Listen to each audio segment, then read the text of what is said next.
Diyos ay maghahari na.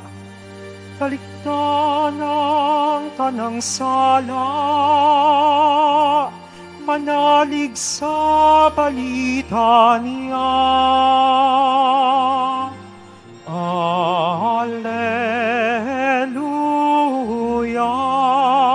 Alleluia, Alleluia,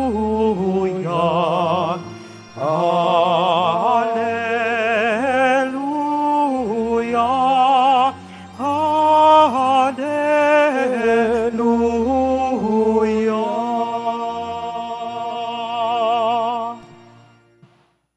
Sumainyo ang Panginoon. At sumaiyo rin. Ang mabuting balita ng Panginoon ayon kay San Mateo. Papuri sa iyo, Panginoon. Noong panahong iyon, sinabi ni Jesus sa kanyang mga apostol, "Humayo kayo at ipangaral ninyo na malapit nang maghari ang Diyos. Pagalangin ninyo ang mga may sakit at buhayin ang mga patay.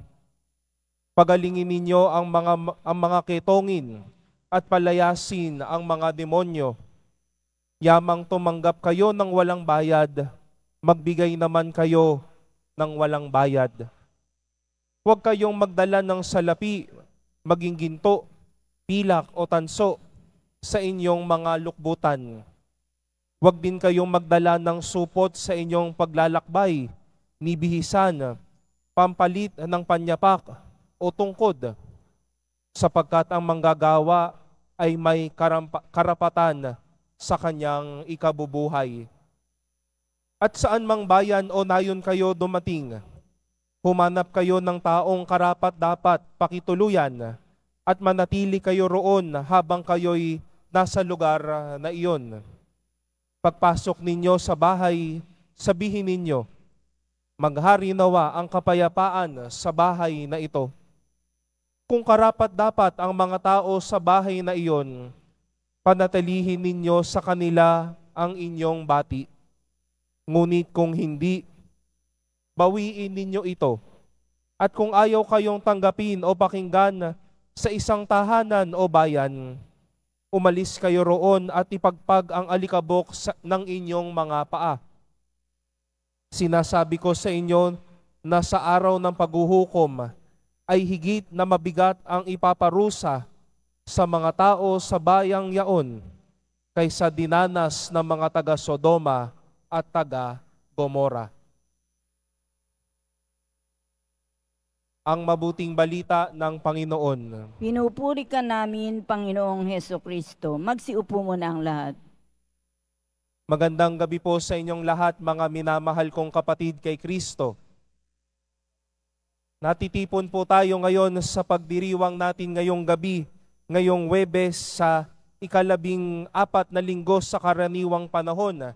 Gayon din po ay atin pong inaalala ang kabanalan ni San Benito, isang abad, ang mga namuno sa mga naunang monghe nung mga unang panahon.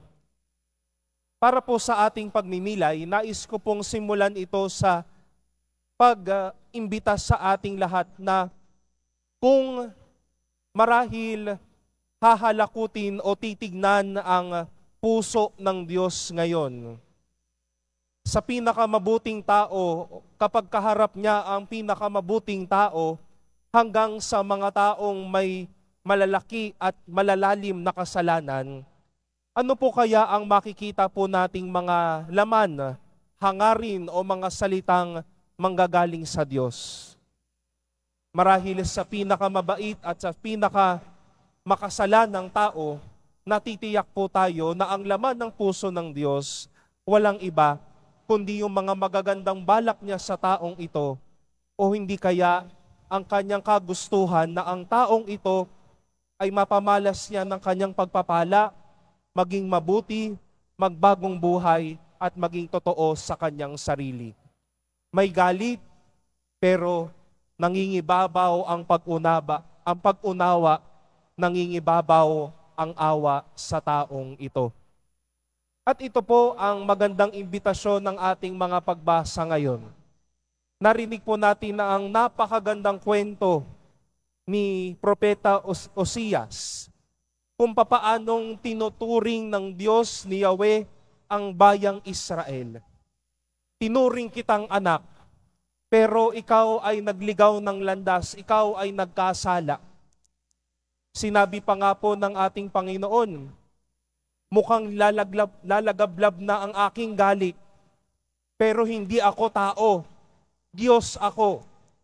Kaya ang aking nais ibigay sa iyo, hindi ang lumalagablab kong galit, kundi ang mainit kong pagmamahal. Noong isinugo naman po ni Jesus ang kanyang mga alagad sa kanilang mga misyon, hindi naman niya sinugo ang kanyang mga alagad para doon sa lugar na iyon manira kayo ng tao. Dito sa mga lutaong ito, magsabi kayo ng mga kasinungalingan. Pumunta kayo sa bayan na ito para mangwasak, para mangkalimot ng tao. Hindi po. Dahil kasunod ng pagmimisyon ng mga alagad ay ang pagpapamalas ng mga taong ito ng kabutihan at kagandahang loob ng Diyos sa atin.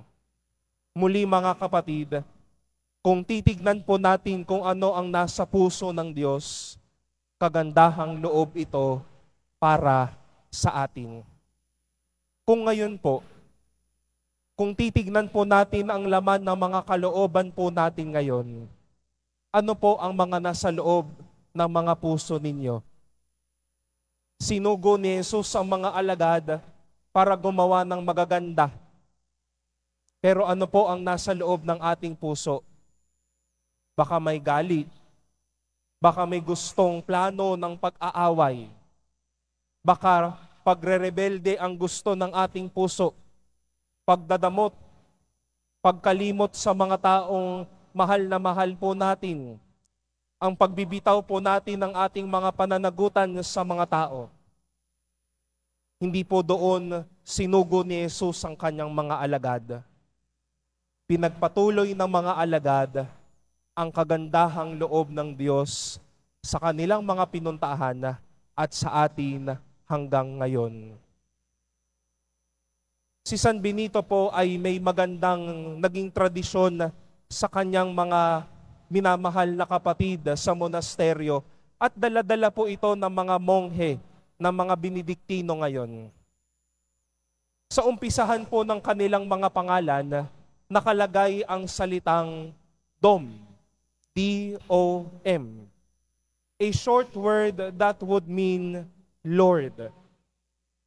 At ang bawat miyembro ng komunidad, mapapari, mapabatang seminarista, mapabisita na dumadalaw sa kanilang monasteryo, tinitignan nila bilang Panginoon.